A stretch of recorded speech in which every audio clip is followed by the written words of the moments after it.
Warahmatullahi wabarakatuh. Alhamdulillahilladzi hadana li hada wa ma kunna linahtadiya laula an hadanallah.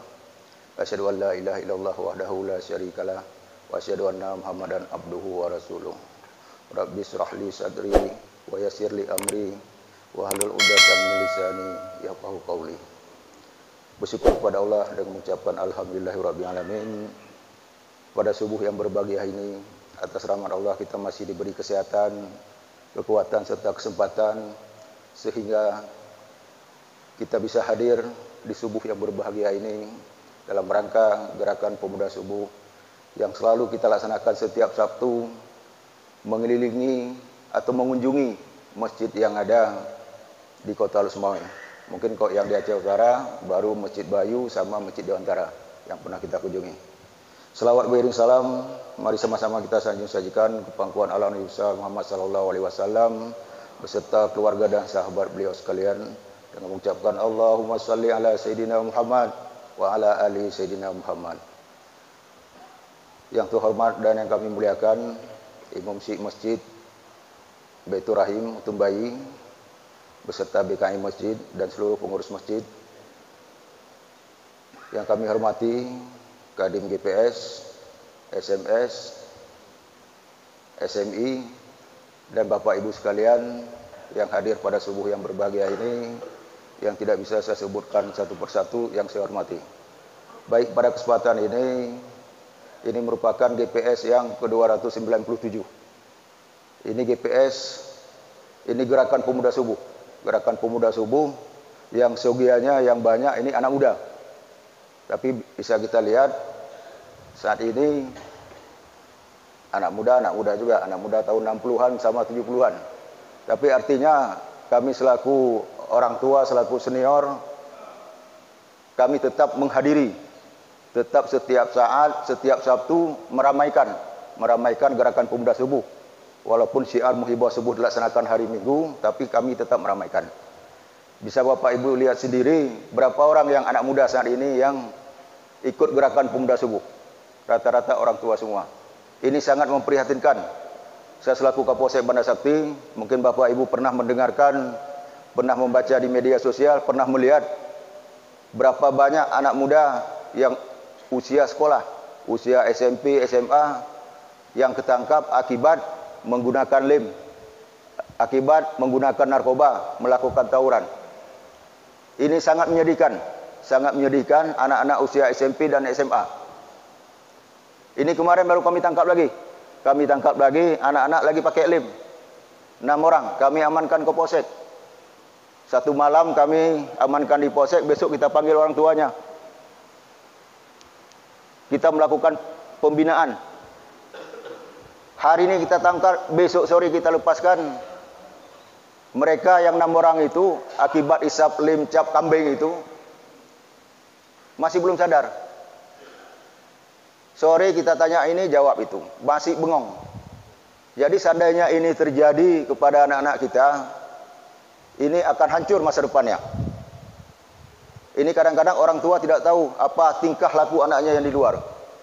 Begitu kita kasih tahu sama orang tuanya, kepala desa untuk membuat pernyataan untuk mengembalikan anak ini kepada keluarganya, orang tuanya menangis, tidak menyangka bahwa anaknya melakukan hal demikian. Memang sekolah, pagi berangkat ke sekolah, habis maghrib ngaji. Tapi di luar pergaulan itu tidak diawasi oleh orang tuanya. Ini terus terang, ini bom waktu bagi kita semua. Mungkin anak-anak yang sekarang ini, yang GPS ini, begitu suara azan di masjid, ada reaksi kepingin cepat-cepat ke masjid. Karena apa? Karena ada iman dan takwa di hatinya. Tapi seandainya ini tidak kita tanam dari sekarang, 10 tahun yang akan datang, 15 tahun, 20 tahun yang akan datang, ini parti kita yang sudah tua-tua ini bisa ke masjid, nanti suara azan pun tidak ada respon, tidak ada yang mau pergi ke masjid. Ini sangat kita sayangkan. Bapak Ibu yang saya hormati, pada kesempatan ini saya juga menyampaikan perkembangan situasi yang saat ini yang terjadi di lapangan.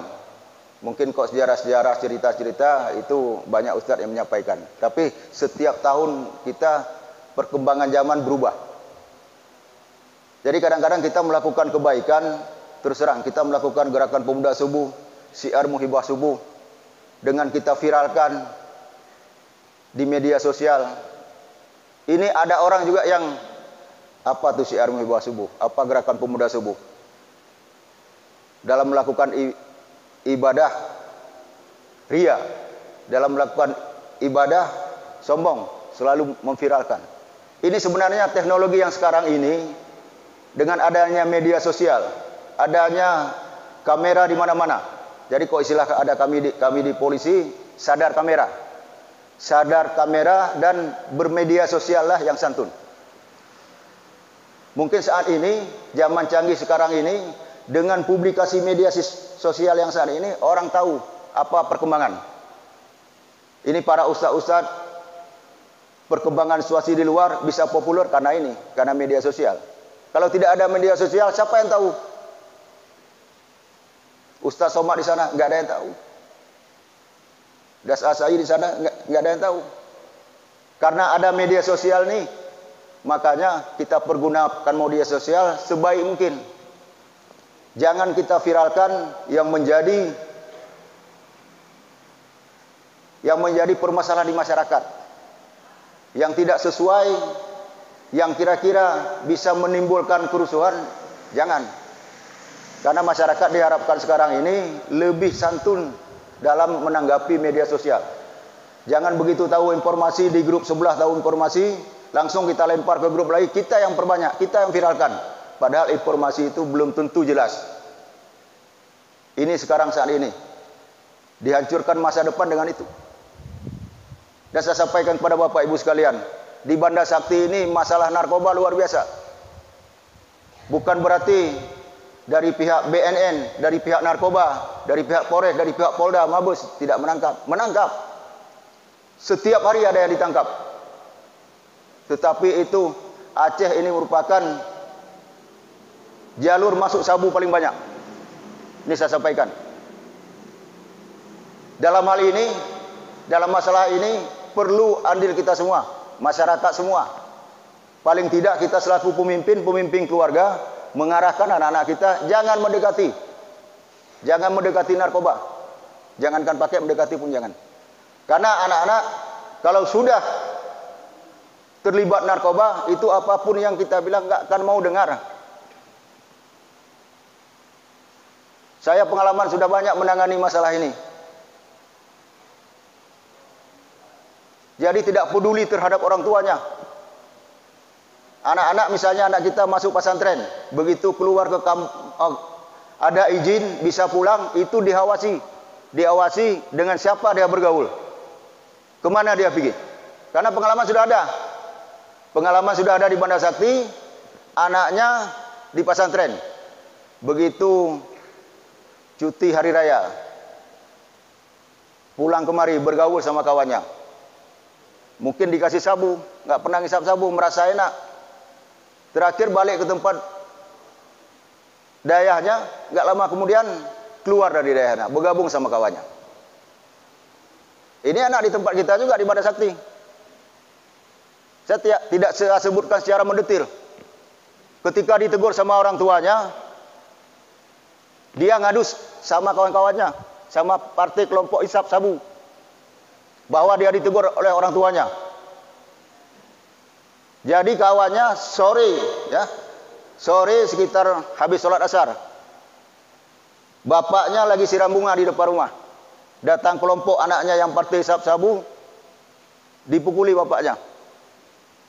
Mas cakap, saya bilang, urusankah kayak kam anjupin sabe? Sampai segitu, dipukuli orang tuanya. Orang tuanya lapor sama saya suruh buat pengaduan. Biar kita proses, bisa kita tangkap, biar ada efek jerah, biar ada shock terapi. Tapi dibiarkan memang orang tuanya yang laki ini mau ngadu. Tapi yang istrinya sama neneknya kasihan sama anak, jangan ngadu. Malah ini lebih bahaya. Ketika dibuat pengaduan ke polsek pun, kita tidak proses secara hukum. Kita terima LP gantung. Karena nanti kita panggil orang tuanya juga. Karena pada saat itu misalnya kita tangkap, yang jelas dengan menggunakan narkoba ada batas waktu reaksinya. Macam kata begah manteng naracun bak badanji na batas wate. Menyamanteng naracun narkoba bak badanji, nyempu yang dah begah hai dingau. Kita tahan di polsek barang 2 hari atau 3 hari biar ada efek jera. Jadi misalnya itu tidak kita lakukan, kok misalnya anak-anak udah terlibat narkoba, kita suruh rehab, nggak akan mau. Nggak akan mau. Ini antara suami istri ada komplain terus terang masalah untuk rehab anaknya. Kuputai ame kedih sayang tak anu. Padahal dengan kita tidak melakukan rehab, tidak langsung menangani masalah itu malah lebih bahaya. Mungkin saya selama Kapolsek Bandar Sakti banyak sekali menangani kasus dalam keluarga, begitu juga tentang masalah pembagian harta warisan gitu juga. Rata-rata yang bermasalah yang diantara keluarga itu ada yang terlibat pengguna sabu, pengguna narkoba. Ini yang jadi masalah. Ini berapapun habis. Berapapun habis. Karena kalau sudah kecanduan itu apapun, ini apapun kita bilang tidak akan didengar.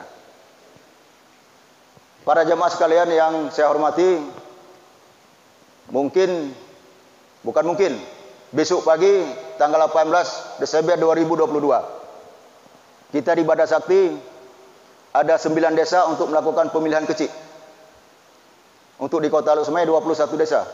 Jumlah calon kecil yang sudah memantapkan diri untuk jadi kecil itu 91 orang. Deklarasi sudah kita sampaikan, sudah kita laksanakan agar melakukan pilkades damai. Ini setiap melakukan visi misi saya berusaha hadir. Berusaha hadir artinya jangan terjadi permasalahan, jangan komplain di masyarakat gara-gara pemilihan kecil. Jadi setelah besok tanggal 18, sorenya sudah tahu siapa yang menang, siapa yang kalah. Tidak ada lagi nomor urut. Nomor urut 1, 2, 3 atau 4 tidak ada lagi. Jadi yang harus kita dukung siapa yang menang. Alhamdulillah di Utun Bayi belum ada pemilihan kecil. Ya mungkin tahun depan lah atau tahun berapa tuh. Jadi saya sampaikan, karena kenapa saya sampaikan demikian? Saya lihat masalah pemilihan kecil ini belum apa-apa sudah ribut. Sudah ribut. Termasuk di dalamnya ada juga yang guru-guru, tokoh-tokoh agama ikut pemilihan kecil. Ribut. Ini yang perlu saya sampaikan. Jadi siapapun yang terpilih nanti kita harus dukung. Kita harus dukung. Jangan berpikir istilahnya dengan ada jabatan kecil ataupun saya jabatan Kapolsek lah. Jangan merasa ini sebuah nikmat, sebuah fasilitas yang diberikan kepada kita. Ini salah. Kalau pemikiran dengan adanya jabatan merupakan nikmat, adanya fasilitas, adanya kehormatan di situ, ini kalau ini berpikir yang jelas dalam kampanye aja itu menghalalkan segala cara. Kita begitu ada jabatan, ini merupakan amanah yang diberikan oleh Allah, tanggung jawab diberikan oleh Allah, dan ujian. Karena dengan kita pemimpin, kita punya jabatan, bisa mengajak untuk kebaikan, lebih didengar. Lebih didengar, terus terang. Ya, contohnya, misalnya wali kota hadir di sini, 1 orang wali kota, yang jelas yang anak buahnya di belakang pasti ikut. Pak Dandim hadir di sini, anak buahnya pasti ikut, mengajak untuk kebaikan. Prinsip saya selagi masih ada pangkat dan jabatan, itu pergunakan sebaik mungkin untuk terus selalu di jalan Allah. Jangan begitu pensiun kita berbuat baik, nggak didengar sama orang lagi. Begitu pensiun kita aja, ayo gini gitu, nggak ada. Lagi ada jabatan, kita pergunakan sebaik mungkin untuk melakukan syiar, untuk melakukan dakwah. Ini yang harus kita lakukan. Ini yang harus kita lakukan. Karena jabatan sifatnya titipan Allah sementara. Saya hari ini Kapolsek, besok duduk orang lain, ya silakan duduk.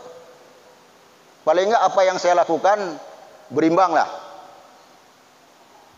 Jangan begitu saya Kapolsek, setiap malam Jumat saya ajak anggota Polsek ikut pengajian di Polsek. Habis itu setiap hari Jumat kita ajak sama-sama sholat Jumat. Ini tugas kita pemimpin. Kita semua ini pemimpin. Paling tidak kita pemimpin keluarga. Kita selalu mengingatkan anak kita, selalu mengingatkan keluarga kita. Sekali, dua kali, tiga kali, dan berkali-kali kita ingatkan. Seandainya sudah kita ingatkan, masih juga melakukan kesalahan. Apa bisa kita salahkan orang tua? Nggak bisa. Karena yang berapa kali kejadian di sini, anaknya sama ayah orang tuanya selalu mengarahkan untuk berbuat baik, mengarahkan untuk sholat, mengarahkan ke masjid, mengarahkan sekolah, mengarahkan ngaji. Tapi dilakukan pelanggaran itu juga. Masuk dalam kelompok Islam juga. Apa ini bisa kita salahkan orang tua? Saya rasa nggak bisa. Dan ini tentang masalah narkoba di kampung, ini tanggung jawab kita semua. Jangan merasa, oh nyah ada urusan, nyangkeun aneuk leung, nyangkeun keluarga leung. Bisa Bapak Ibu sekalian bilang tidak ada urusan, kalau tidak ada berurusan sama ibu, sama bapak. Salah-salah dengan nemeh Honda, icau Honda lewayan. Don itu Honda icau, nyai baru urusan. Paling tidak berani kita negur, memberikan informasi. Memang kita tegur nggak berani sekarang. Kelompok yang partai-partai yang jual-jual itu udah solid kelompoknya. Mungkin kok ditegur sama Tengku Imum tegur sama kecil tegur, kecil Tengku Imum diteror. Rumah-rumah hero mungkin. Laporkan kepada kami. Laporkan kepada kami berusaha semaksimal mungkin. Ya, berusaha semaksimal mungkin. Selama saya Kapolsek Bandar Sakti, insya Allah banyak perkara yang kita selesaikan restorasi justice, penyelesaian di kampung, apalagi ada 18 kanun kampung. Kecuali yang sudah parah. Yang sudah parah, sudah berbuat salah, ngancam yang punya rumah lagi, nah, itu siap-siap. Itu nggak ada ampun. Jadi kenapa saya sampaikan demikian? Karena memang situasi di lapangan saat ini sangat memprihatinkan. Sangat memprihatinkan. Jadi untuk penegakan syariat Islam memang harus WH sama Satpol PP harus aktif. Harus aktif. Kami TNI Polri membackup dari belakang. Ada informasi dari masyarakat, jam-jam 2 malam kafe masih buka, masih laki sama perempuan yang bukan muhrim masih di situ. Kami laporkan ke WH, ke Satpol PP. Mereka yang menindaklanjuti. Jadi mungkin ini bisa sampaikan dalam waktu yang singkat ini. Lebih kurang saya mohon maaf. Hadanallahu yakum ajmain. Assalamualaikum warahmatullahi wabarakatuh.